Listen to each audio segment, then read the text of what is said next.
Sejam todos muito mais que bem-vindos a mais um episódio especial do podcast Opinião Segura. Eu sou o Coronel PM Luciano Loyola. Estamos aqui no COP Internacional 2025, São Paulo Expo.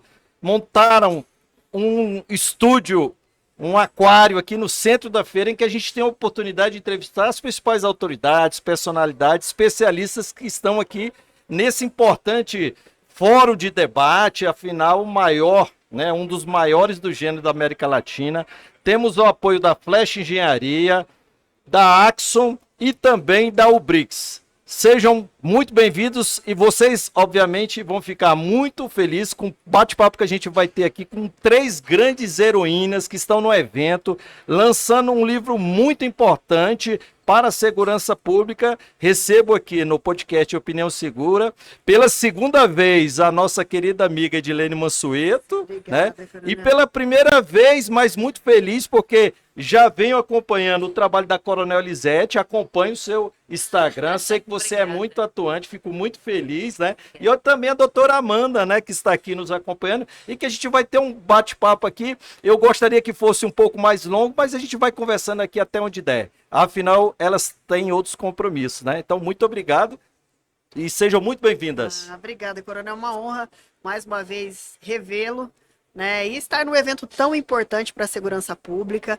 Evento este que nós tivemos um palco, né, voltado à voz feminina e também aproveitando para lançar o nosso livro ao lado de mulheres aqui, que eu tenho, assim, muito orgulho, né, de compartilhar páginas desse livro que relatam um pouquinho da nossa história, do que a gente passou, não só dentro da instituição, mas também na nossa vida pessoal, para que hoje, né, pudéssemos chegar a esse adjetivo de coautor. Então a gente está muito feliz. Obrigada pelo convite.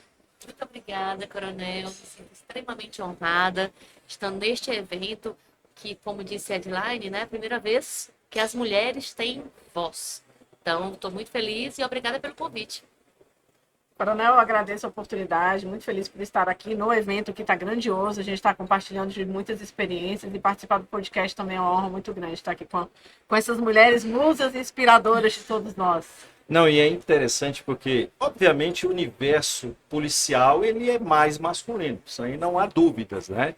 A gente está numa feira de segurança que, se a gente for, obviamente, olhar, embora ainda bem que tem ampliado o número de mulheres frequentando essas feiras, né? E o lançamento do livro de vocês é uma oportunidade ímpar que vocês aproveitaram. A gente pode pegar para mostrar, Coronel? Tô vendo que tem um livro não ali, deve, ó. que eu ia perguntar É o muito livro. importante Isso, a gente claro, e com a capa belíssima. E eu digo, Edilene, sabe por quê? Porque eu sou editor de livros, Sim. né? Sou editor-chefe da Última Rácio, Sim. Em que a gente também prioriza publicações na área de ciências policiais, Sim, segurança pública. legal. Então, quando eu vejo um livro como esse, uma ação importante como essa, eu fico muito feliz. Nós lançamos há um tempo atrás um livro voltado à questão do feminicídio e violência doméstica sob a perspectiva policial. Eu fui o editor, eu fui o coordenador dessa obra e também coautor, e tínhamos policiais de 3 estados e várias mulheres escrevendo, mulheres e homens, justamente porque nós gostaríamos de mostrar para a sociedade o como nós, profissionais de segurança pública, lutamos pela causa, esse triste fenômeno que é a violência doméstica e o feminicídio. Então, quando eu vejo um livro desse, com a capa bela como essa aqui, e enaltecendo a importância de vocês, mulheres. E eu sempre tenho dito aqui, sempre falei, eu tenho 4 grandes mulheres na minha vida, né? Minha mãe, a minha esposa e minhas 2 filhas.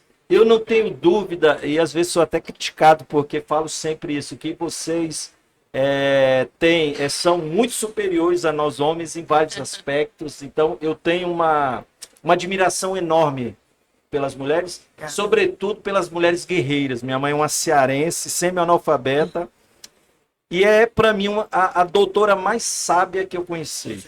Né?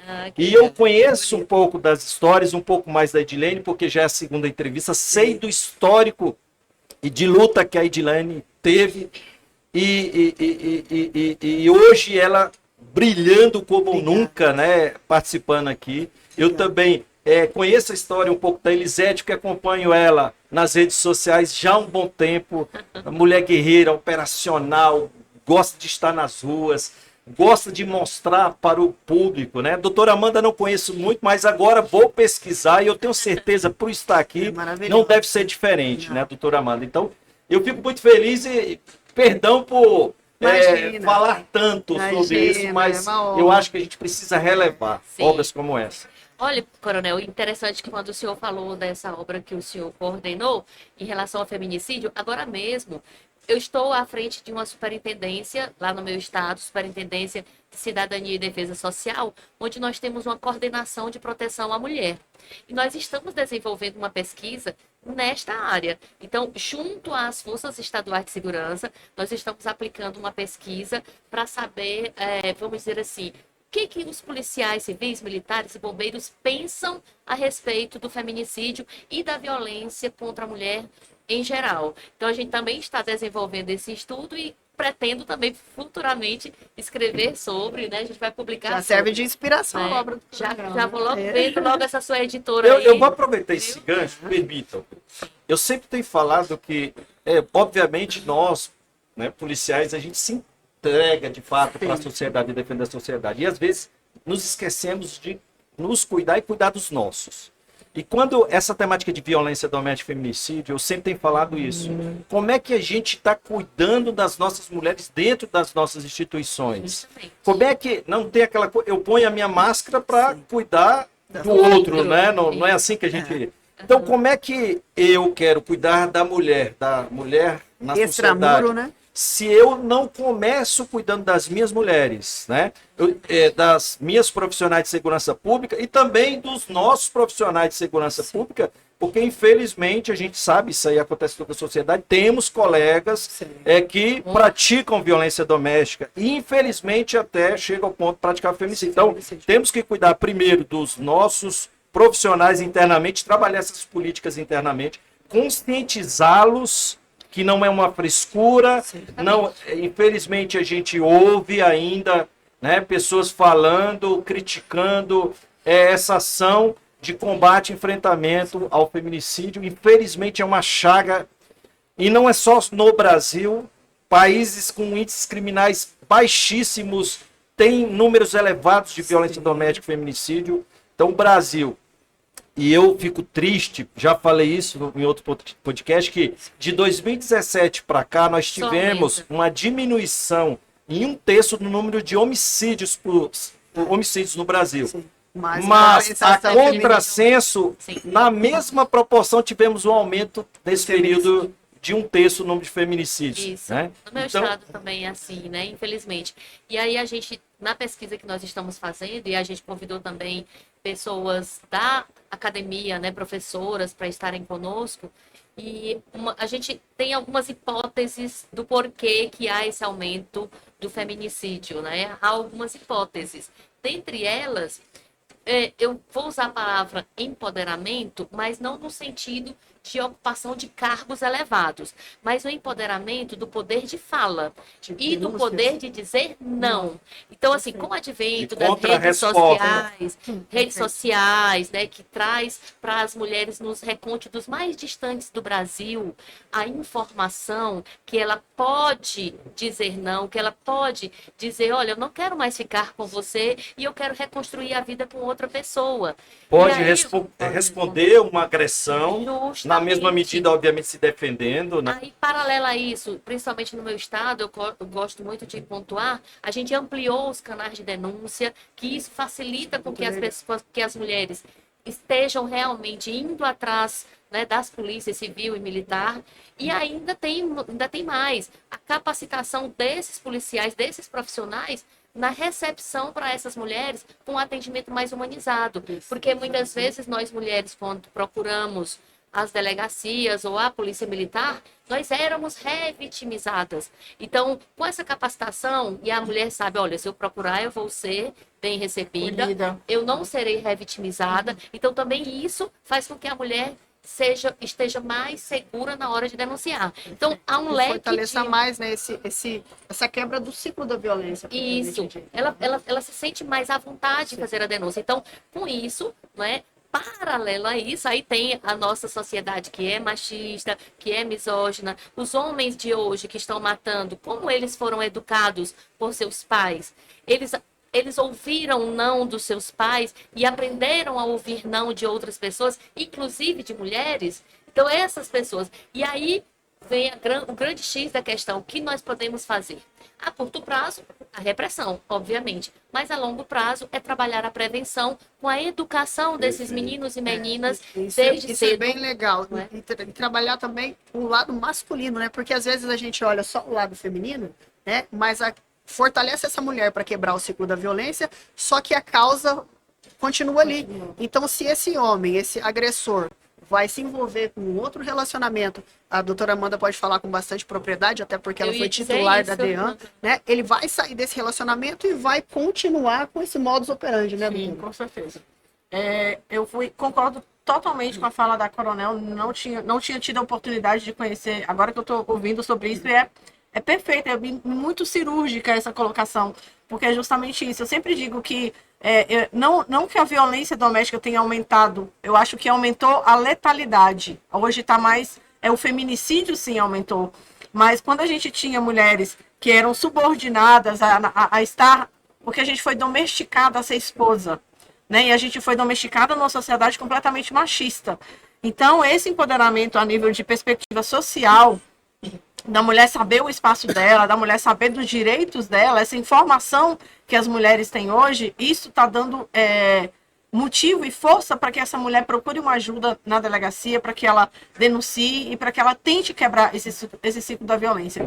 Só que, como a Edilene disse, se a gente não trabalhar na base, que é o machismo, que é a educação dos nossos homens, dos nossos filhos, dos nossos adolescentes, a gente não vai mudar, porque vai se repetir, o ciclo se encerra com uma vítima, mas vai continuar com outra vítima. Então, eu fui titulada DEAN, lá no município de Cametá, lá no interior do estado do Pará, e já mantendo aí esse gancho da violência doméstica, até como o coronel disse, da importância da gente trabalhar os nossos servidores, né, os nossos integrantes das forças, porque falta para todo mundo conhecimento, mesmo para quem lida com a lei, mesmo para quem é do âmbito jurídico, porque você tem a noção de que aquilo nunca vai estar perto de você. Então está sempre para o outro. E você não percebe quando está do teu lado. Então eu, como titular da DEAN, eu fui vítima de uma das mais cruéis espécies de violência doméstica. Mesmo atuando como delegada de polícia, eu tinha um relacionamento de 20 anos, vivi por 20 anos num relacionamento abusivo, em que eu não tinha noção, por uma dependência emocional muito grande, daí a necessidade da gente tratar isso com as nossas polícias. E aí, quando eu me torno delegada de polícia, e vem o que a Coronel falou, né? São coisas que começam a colidir. Então, o empoderamento que surge, você começa a enxergar coisas que antes você não via. E aí, quando eu começo a enxergar essa dependência emocional, esse controle, que eu sempre enxerguei todo o controle como cuidado, e aí eu vejo que aquilo não era cuidado, na verdade sempre foi controle, sempre foi vigilância, então aquele amor nunca foi amor. Então eu falei, não quero mais essa relação para mim. E quando eu termino o meu casamento, meu marido se acha no direito de tirar a vida dos nossos 2 filhos. Eu tinha um filho, o Marcelo, de 12 anos, e a Letícia, de 9 anos. Então ele tira a vida dos nossos 2 filhos e se mata em seguida, me deixando a mensagem, que ele me ligou para dizer, olha, você conseguiu o que você queria, eu matei seus 2 filhos. E já nesse momento a pessoa está tão dominada pela loucura que ele esqueceu que os filhos eram nossos. Então porque ele queria deixar uma carga muito negativa para mim. Então você conseguiu o que você queria, eu matei seus 2 filhos porque você desistiu da gente. E aí ele mandou uma mensagem no dia de manhã, seu futuro será de tristeza e solidão.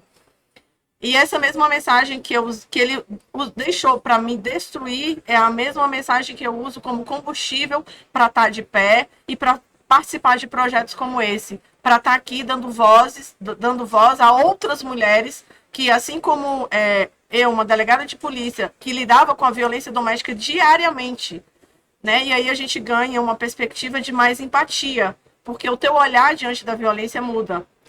Hoje eu tenho, como delegada, eu consigo olhar para uma vítima de violência com outro olhar, porque eu sei que aquilo que ela está sofrendo não é que ela não quer sair, é porque ela não enxerga a violência que ela está vivendo. E isso fica muito claro, né, Coronel, que a violência ela permeia em todas as áreas sociais, em todas as Independe áreas de cargos, de né? conhecimento intelectual, desde uma pessoa que tem pouco conhecimento até, né, uma pessoa que tem bastante instrução. Então é importante a gente frisar que o ciclo da violência ele é muito presente na sociedade, mas que a gente precisa fortalecer, né, a que as mulheres se enxerguem, né, se permitam primeiramente a ser amada por elas mesmas.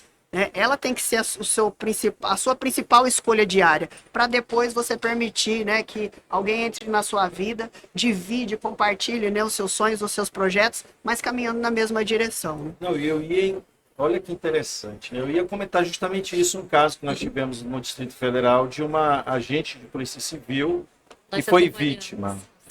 E havia trabalhado na delegacia também. Então, esse era um exemplo que eu ia dar antes do seu, que ilustra muito bem essa questão que às vezes a sociedade, o pessoal entende que é uma mulher desprotegida, que tem que ter acesso ao conhecimento e tal. Não é. A gente tem todas as classes sociais. Sejam as vítimas, sejam os autores. E por isso que é um crime muito complexo, é algo muito complexo, né? Temos inúmeros exemplos a dar a respeito de inúmeras autoridades que se envolveram também nessas práticas, né? Sim. E eu falo assim, cara, eu entrevistei a Edilane e eu me emocionei muito com o testemunho dela.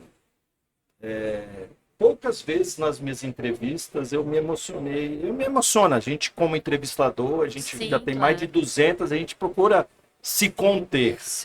Eu acho que a da Edilene foi uma, que ela tem uma história em relação ao seu pai, uma história triste, marcante, mas que não foi capaz de apagar o brilho que Deus deu para ela. E esse testemunho da Amanda aqui me emocionou muito também, Amanda, porque a gente percebe até que ponto pode chegar uma humana, né? Mas, ao mesmo tempo, enxergar como o ser humano ele é capaz de se reconstruir, né? Assim, a história de vocês duas é a história de reconstrução, né? A sua, Eu até pedi, né? Coronel, permissão, né? Eu já disse, pedi permissão para Amanda, que nas minhas palestras eu conto a história dela. E toda vez que eu conto, tipo, a plateia tá lotada, fica aquele silêncio, É impactante. todo mundo se comove. Porque, de fato, é porque ela contou rapidinho, mas era para todos nós estarmos chorando aqui. Porque ele ligou para ela. Muito cruel, né? Ela saiu de casa, ele pediu para se hospedar na casa dela, depois de separados, Tudo né, Amanda? Você me premeditado permite, já, né? você me permite, né? É que senão ela vai se emocionar, por isso que ela não contou direitinho. Mas ele ligou e disse, olha, você conseguiu, né? Você já estava na delegacia. Então, assim, é uma coisa muito impactante. E para você ver que é uma coisa que a gente tem que registrar, porque muito se diz sobre a questão da legislação. É que a legislação é branda. Aqui uma punição maior do que o próprio suicídio. Então, não é questão de punição. Um caso emblemático como o da Amanda, aí você percebe nitidamente, ele tirou a vida dos próprios filhos. Então, que ser humano é esse que nós criamos na nossa sociedade que faz algo desta natureza? Não é? Mas o ser humano ele precisa de leis constantes para você delimitar até onde pode ir, né? Ontem mesmo nós tivemos uma palestra de crimes cibernéticos, né? E falando do que as crianças se sujeitam a fazer quando participam de alguns tipos de jogos. Nossa. Nós mesmos, como policiais, né? Eu falei, nossa, me embrulhou o estômago. Porque o ser humano, ele é ruim por natureza. Muitos comparam o ser humano ao animal, e jamais, né? Porque o animal, ele vai ceifar a vida do outro para comer ou para se defender. Então, é necessário, sim, leis, porque senão vai virar, assim, uma... Não, claro. Assim, Eu quis dizer que não é na lei que vai questionando, resolver. Só pela lei. Obviamente, a questão, com certeza. eu acho que a gente tem que trabalhar muito a questão do conhecimento. Como diante da DEAN, eu vi muito a falta de conhecimento mesmo. A violência, por exemplo. Tem muitas mulheres que não sabem, né? Você identificar isso, né? Tem muitas mulheres, por exemplo, que não sabem que a gente tem a violência física, que é a que todo mundo vê, é a gritante. Tem a violência psicológica, pela qual eu fui vítima e por 20 21 anos. Patrimonial. Tem a patrimonial, tem a sexual, tem a moral. Então, são 5 tipos de violência. E tem muitas mulheres que acham que violência doméstica é só aquela que o cara chega, dá um tapa, dá um empurrão. É só física. E a violência psicológica, eu falo com propriedade porque eu vivi violência psicológica por 21 anos. Só que eu não tinha consciência daquilo. E quando no último ano que eu vivi a violência psicológica de forma totalmente explícita, e eu senti na pele que era uma violência psicológica, eu batia no peito e falava, não, mas isso eu dou conta. Se ele levantar a mão para mim vai ser muito bom, que aí eu vou ter legitimidade para tirar ele da minha vida e afastar ele dos nossos filhos.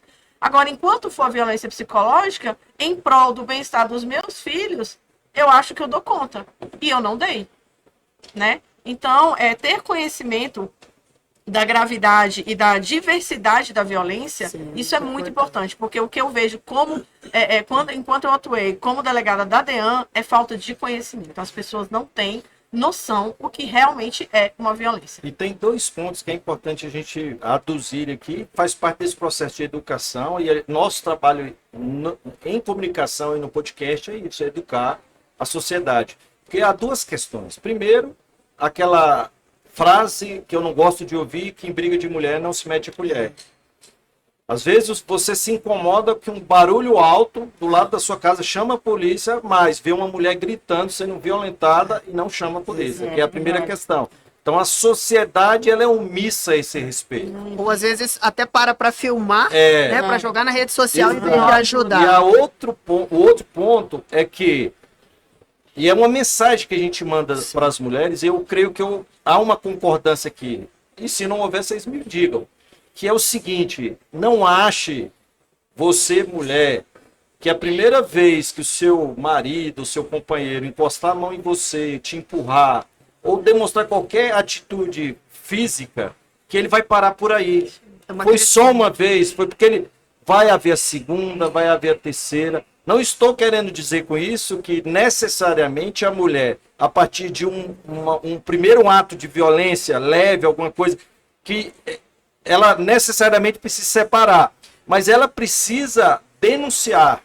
Ela não precisa achar que só porque ela foi na delegacia fazer uma representação, denunciar o seu marido, necessariamente precisa terminar a relação. Mas ele precisa saber que houve uma manifestação dela. Ele precisa saber que se ele fizer de novo, existe um acompanhamento e um monitoramento, pelo menos nesse meu modo de pensar a respeito. Então, coronel, assim, nas minhas palestras, geralmente eu digo o seguinte, que o feminicídio, ele não começa com a morte da mulher. Ele não começa. Tem um histórico. Veja só, como... E aí eu levo, assim, principalmente quando são pais, né, eu dou muita palestra em escolas.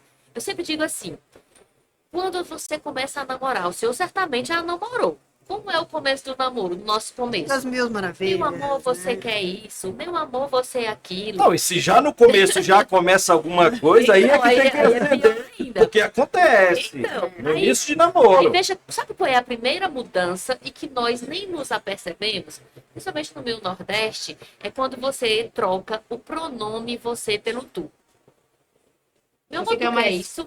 Ainda fala errado, né? Não é nem tu queres. Não fala, não generaliza, porque lá no Tu meu quer Pará, isso? o tu é Não, meu marido fez isso. Eu fui dizer isso pro meu marido, né? E ele disse que isso aconteceu no meu casamento, né? Uma semana... Que é uma maneira mais fria já. Meu amor, você é isso. Aí, de repente, meu amor, tu. Aí eu, oxi, tu? Quem é tu aqui? Ele, não, aqui no meu Maranhão, que ele é do Maranhão. Lá no Maranhão, a gente usa o pronome tu. Mas não é só o tu, é o tom. O tom. Tu queres ou não? Tu vais ou não vai? Depois do tom, vem a primeira agressão verbal. Tu é muito burra. Depois da agressão verbal, tem um empurrão. Depois do empurrão, vem um tapa. Depois do tapa, vem a taca. Depois da taca, pode vir o feminicídio. Mas veja, tudo começou lá atrás. E aí eu digo e não é de uma hora para outra, não né?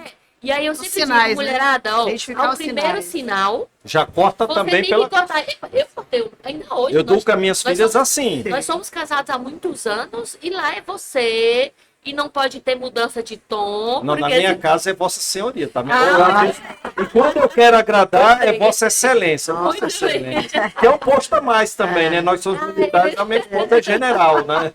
Muito bom, Meu é esposo também importante. coronel, não é É importante baiano, ter né? esse, Mas eu sou a esse senhora, cuidado, né? né? Cuidado sempre de respeito, né, Claro. Bruno? Sempre de respeito. Olha, então, eu posso falar, eu te acompanho há muito tempo, né? Cara, e assim, aí eu olho nas redes sociais, aí eu vejo o carinho que você tem pelo seu companheiro, Sim. as fotos que você tira. Sim. E eu te conheço, eu sei que não é para mostrar, Sim, mas sim. é tão bonito ver, Com né, um certeza. homem e uma mulher apaixonados, certeza. tratando com carinho, né? Eu estou agora há quase 30 anos de relação com a minha esposa, legal. né? Ela tinha 15, né? Tinha 15 já indo para 16, eu tinha 22 anos, né? Quando a gente começou a namorar, estamos juntos até hoje. Graças a Deus temos 2 filhas lindas, né?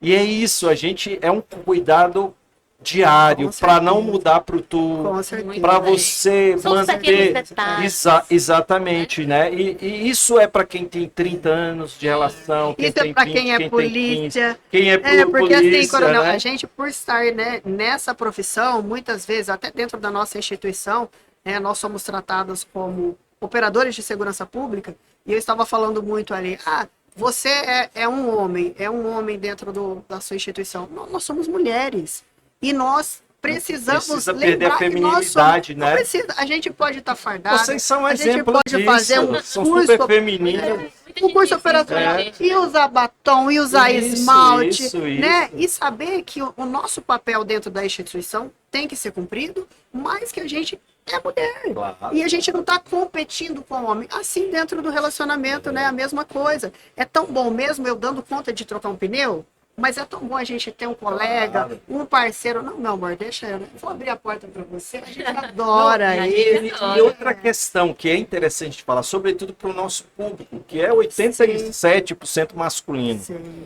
é um público mais conservador. sim. O que que acontece? Às vezes o homem ele confunde as coisas. Ele acha que para ele ele cuidar bem da sua esposa, ele precisa se afeminar. Não. E é justamente o contrário. Contrário. Sabe o que que eu acredito? Que os homens que batem mulheres não são homens másculos, são homens femininos. Por que que eu digo isso? Boa parcela hoje da sociedade, ela é feita de mulheres como líder, né? Muitas famílias Sim. em que a mulher trabalha e aí a gente pergunta, onde estão os homens? Que não são homens, né? Para mim são meninos, né?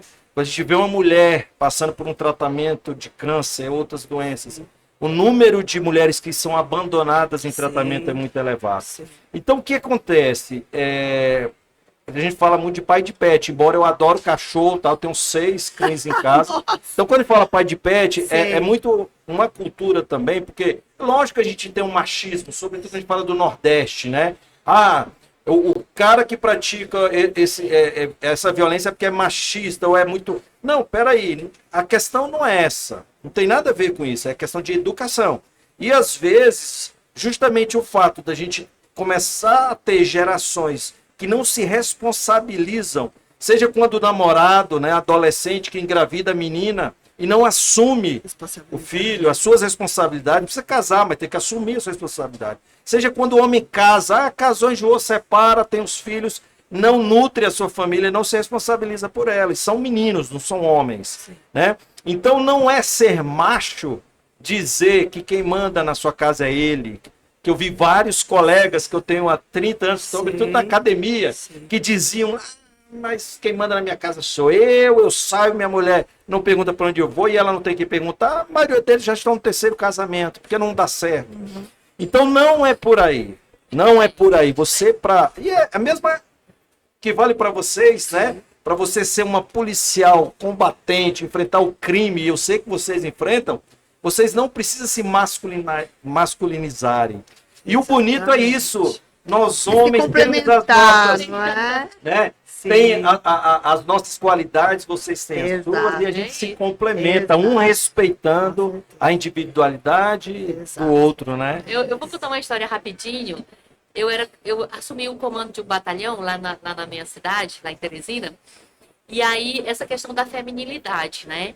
Então, assim, eu botei o camuflado, cortei o cabelo curtinho, porque, enfim, fui pra frente, né, do policiamento, das operações. Então, todos os dias, eu como comandante de batalhão, 6 horas da manhã eu já estava, e aí eu coloquei para receber o policiamento em locais estratégicos da região.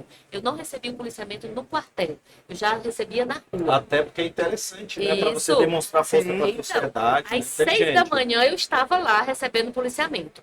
Mas eu estava lá maquiada, Claro. penteada, Eu sei, cheirosa, eu acompanhei. e para isso eu acordava às 4 da manhã, porque a gente demora para se maquiar e tal. Então, assim, mais 6 horas eu estava lá impecável, porque eu acho isso fundamental para nós mulheres, manter a feminilidade, né? E como o senhor mesmo falou, isso não vai tirar em nada a nossa força, pelo contrário. Eu acho que aí eu vou usar a palavra empodera mais ainda a mulherada, né? Não, e tem uma coisa, eu até falo aqui, eu não vou falar o nome, né? Um testemunho de uma colega minha, tenente coronel, muito amigo. Um dia a gente conversando e tal, tomando um café no trabalho, e aí ela falou algo interessante. E, inclusive ela, eu acho que, se eu não me engano, é a primeira colocada da turma dela e tal.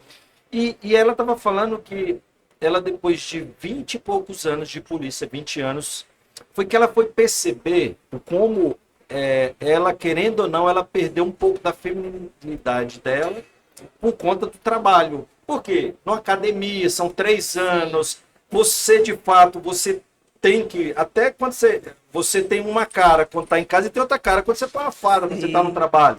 Então você, assim é também com o homem, mas para a mulher é muito mais forte essa questão. Então você tem toda uma preparação, você passa décadas atuando, né, com uma certa fortaleza por conta do ambiente masculino, por conta do crime. Você não vai ficar rindo pro criminoso.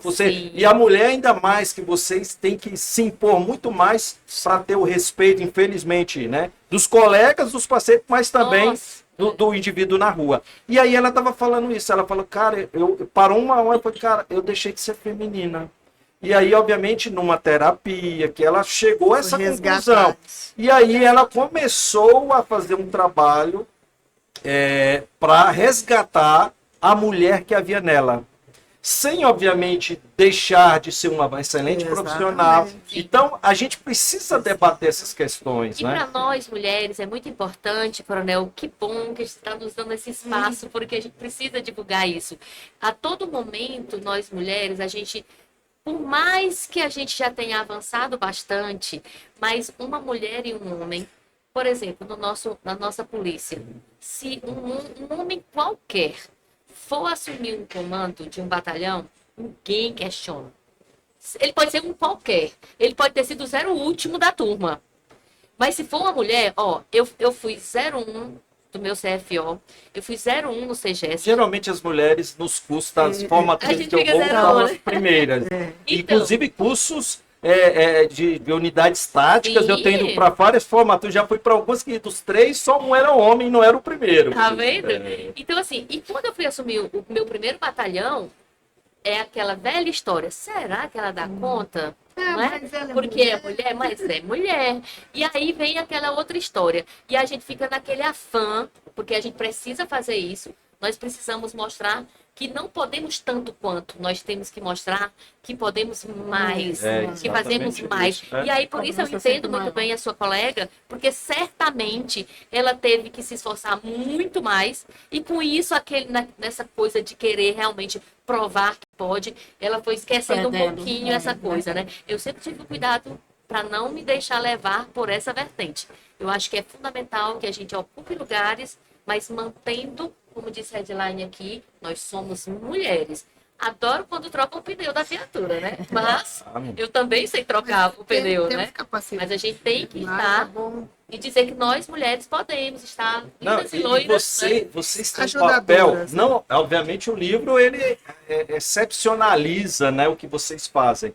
Mas o fato de vocês estarem à frente das duas instituições, brilhando por como vocês brilham, por exemplo, o seu trabalho eu acompanho há muito tempo. Acho que você nem se dava conta disso. Mas sempre vi você na rua trabalhando, né, Edilene também.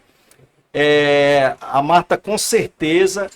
E são referências para outras mulheres, né? Quantas mulheres vocês não motivaram e vão continuar motivando a ingressar nas corporações policiais e também nas próprias instituições a que vocês estão, porque o fato de vocês estarem aqui é destaque. Vocês estão aqui porque se destacaram nas suas profissões. E isso faz com que outras mulheres falem, pô, peraí, eu também posso me destacar. Exatamente. A Edilane chegou lá, eu também posso E é chegar. isso que A a doutora gente Marta mais chegou quer. lá, né? A Lisete chegou lá e eu quero chegar também. Isso que a gente mais quer, Coronel, é assim, nesse livro nós temos histórias de mulheres, que eu as trato como heroínas, que foram precursoras em muitas demandas, né? E é para provar realmente se elas conseguiram, se nós conseguimos, você que aí está nos acompanhando, né, que tem o desejo não só de se tornar policial, mas qualquer profissão, né, se capacite, né, procure ver qual que é realmente a finalidade do serviço que você está se propondo, né, a passar a sua carreira. Eu falo isso porque eu estou encerrando a minha carreira também, Coronel. Agora, praticamente mês que vem, vou ser uma aposentada. Estou indo para minha...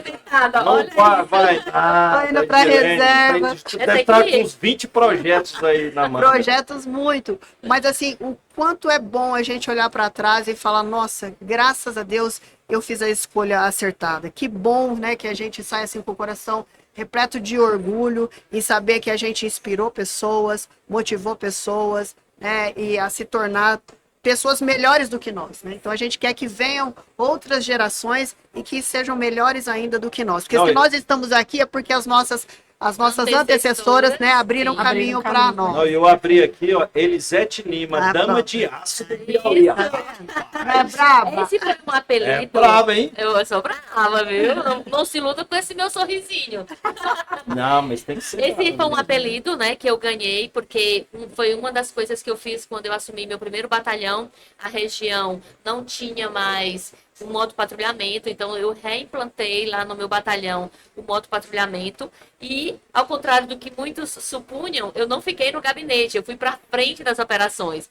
Então, como a gente sabe, né, os nossos motociclistas cursados são chamados de cavaleiros de aço. Então, eles próprios É isso me mesmo. apelidaram de dama de aço. E a Que mulher legal. é gentil também. A mulher é Não, Não, e que é legal que foram eles. Foram Não foi eles. você que se É. auto-intitulou, Não, né? muito legal. foram eles, é a dama de aço.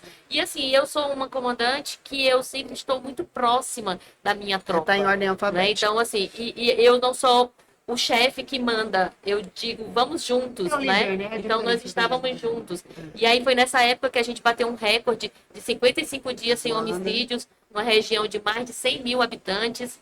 Então, é algo que eu levo comigo, assim, no meu currículo com muito orgulho. É, protagonismo e transformação. Não, é, Estava não, aqui é vendo isso e a, aí. né, a doutora Marta, né, a delegada Amanda, que desafiou, Amanda. perdão. A delegada que desafiou a tragédia, uma história de fé, perdão e transformação. Cara, olha, Tem eu histórias belíssimas. viu? belíssimas, Recomendo. recomendo. A gente vai deixar até a descrição aí para as pessoas que quiserem acessar, porque é uma obra belíssima a tirar, né, pelo que vocês ouviram aqui dessas grandes mulheres, né, que eu passo a admirar ainda mais, né, Obrigada. e fico muito feliz. Eu sei que vocês têm compromissos, Sim. então gostaria de agradecer imensamente a doutora Amanda, a Edilene, também a Elisete, por ter essa oportunidade aqui de aprender um pouco com vocês, e que tenhamos o próximo volume, tá? Porque esse trabalho que vocês estão fazendo é extraordinário, é necessário e muito importante. Parabéns. Obrigada. Eu agradeço a oportunidade, digo que é sempre uma honra a gente ter voz e ter a oportunidade de chegar aos corações de outras pessoas. Então, nossa missão, eu acho que a gente tem uma missão em comum, que é justamente transformar vidas. E a gente usar a nossa história de garra, de luta, de resiliência, de ressignificação para ajudar outras pessoas a se encontrarem e a transformar suas vidas. Isso é uma obra divina nas nossas vidas, para que a gente seja instrumento de Deus para mudar a vida de outras pessoas. Isso a gente só tem a agradecer. Eu agradeço muitíssimo a oportunidade, E eu Coronel. sou seu fã, tá? Obrigada. Eu te conheci hoje. Já sou fã delas, né? Porque já acompanho o trabalho, mas com certeza vou te acompanhar. O nosso Obrigada. Instagram vai estar totalmente aberto para te ajudar na tua Obrigada. caminhada também, para a gente divulgar que a sua história é muito bela.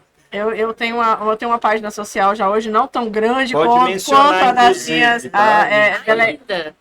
Ainda, delegada Amanda S. É o meu Instagram. E foi no meu perfil que eu comecei, que eu encontrei o meu propósito. Eu digo, eu não fui eu que encontrei, não foi eu, não. Propósito que te Não encontrou. foi o propósito que me encontrou, não fui eu que encontrei o meu propósito. Porque quando eu me mantive de pé e não me sucumbi, porque quando diante de um fato que te acontece ruim, você tem duas oportunidades. Ou você vai deixar a dor te sucumbir, ou você vai usar essa dor para você Combustível. ser combustível, né? Para você seguir adiante. Então, quando eu optei por não me sucumbir diante da dor, muitas pessoas começaram a vir até mim e falar assim, meu Deus, eu me deixando abater, me abalar, me deixando consumir por uma dor tão pequena, por uma coisa tão simples, eu colocando lupa em algo que eu poderia ter resolvido e tô aqui me acabando e você que perdeu tudo tá aí de pé.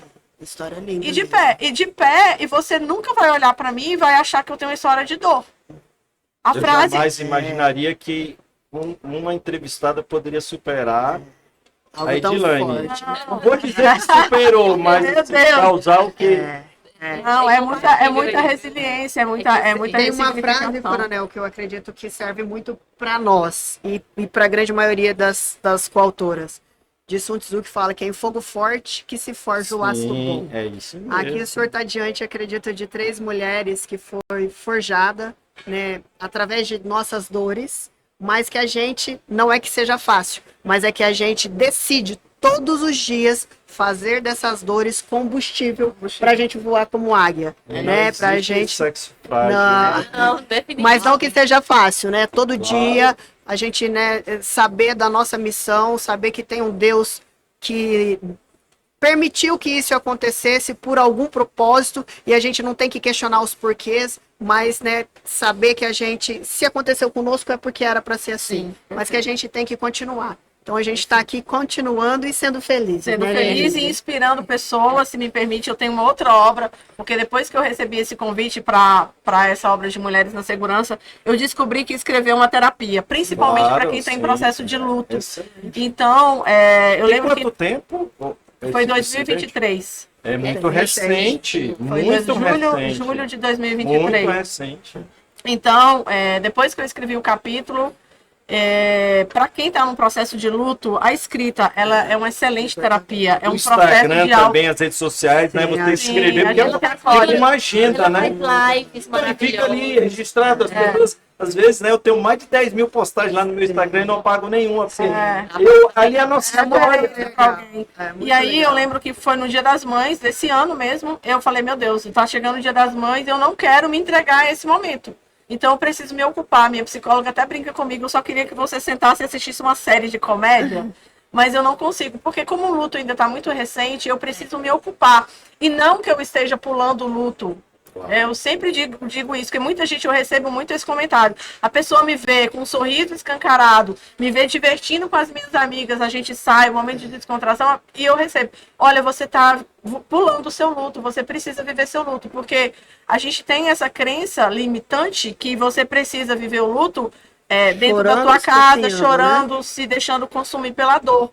E eu não me permiti isso em momento algum. Então, todo mundo vê um brilho no meu olhar, todo mundo vê o meu sorriso, porque o meu momento de dor é comigo, e com Deus, e com o Marcelo e com a Letícia. Eu não preciso estar em lugar nenhum aos prantos, né, me consumindo de tristeza. Pelo contrário, eu quero estar forte para inspirar.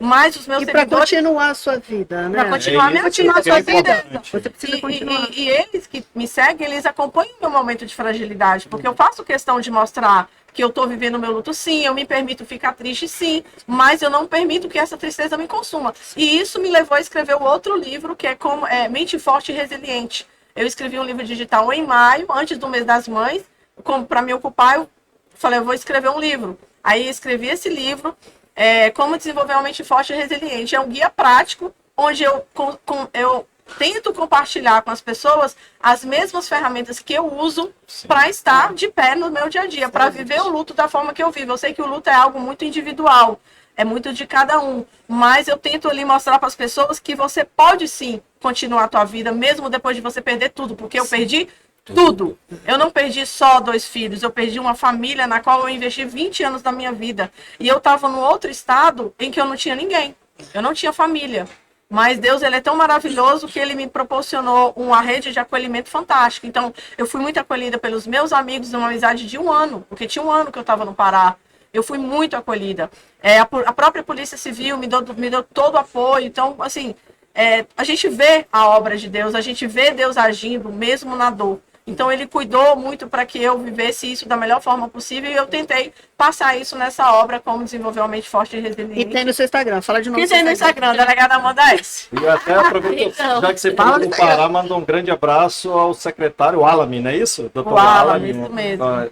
Eu tive a oportunidade de entrevistá-lo, Que pessoa. legal. Ele é muito boa bom, entrevista. maravilhoso. Eu estive no Pará também, lá no evento que teve. Muito interessante lá. Adorei, eu não conhecia o Pará, né? Fiquei encantado com o Pará. Eu sou mineira, mas estou há 3 anos no Pará e defendo muito a bandeira. Dizem por lá que eu sou a mineira mais paraense que tem, que amo demais o estado do Pará. Obrigado. Então, coronel, eu quero aqui levar os meus pensamentos ao general dos generais, ao rei dos reis, Sempre precisamos. ao Deus do impossível e agradecer esse momento que para nós é muito precioso, o momento de estar no COP e estar aqui no seu podcast. Quero agradecer de coração essa oportunidade. A minha história não é de tanta dor, graças a Deus, porque admiro demais, é tanto que eu pedi permissão para Amanda, né? Sempre falo da história dela. E eu me aproximei por amor às causas dos públicos mais vulnerabilizados, né? Dentre eles as mulheres vítimas de violência. Mas, assim, quero agradecer demais esse espaço aqui, dizer que eu sou fãzona dessas meninas, quero aproveitar também o espaço, dizer que essa menina tá indo, mas ela não vai, né? Quero aqui dizer que a gente ama muito você, aproveitando seu espaço, a gente ama muito você, Edilaine, você é nossa... Não vou deixar. É que ela sabe, assim, é muito preciosa para nós. Edilaine, a história não é só a história de vida, mas dentro da profissão, acho que ainda é mais inspirador ainda o que você fez, né? Porque nós somos oficiais, Exato. de uma certa forma, né? Eu passei dificuldades, mas nem se compara com as dificuldades que você passou. Então, que o Deus do impossível, que é o Deus que eu sirvo, te abençoe, minha amiga, aproveitando que tu já vai já viajar. Mas a gente ama muito você e em especial, você sabe, né? Coronel, muito obrigada, viu, por esse espaço. Eu Muito que obrigada agradeço. E a Edilene é uma super querida. Aproveito também para mandar um grande abraço para um irmão que eu tenho, que é o nosso Coronel Renato Gaines, que que é inclusive tá comandante aqui, geral, presidente do CNCG. Já entrevistei ele. Tô tentando arrastar ele para novamente. Ele gosta muito de você, admira muito o seu trabalho. Sim. Obviamente é uma pessoa fora, né, da curva, né? Sim. Uma pessoa formidável. Sim. Foi ele que me iniciou no Tereré lá atrás, Maravilhoso, uns 20 e poucos, quase 30 anos atrás, que ele Sim. fez a academia na nossa corporação, na nossa Sim. academia de polícia. Sim. E me deu um presente que eu guardo até hoje, a cuia, né? Sim. A cuia de Tereré. Sim. E quero aproveitar e agradecer também, né, o meu comandante, né, o Coronel Renato, por me permitir estar aqui, né, representando a PMMS, porque ele Muito veio. bem, representando muito bem. Muito obrigada.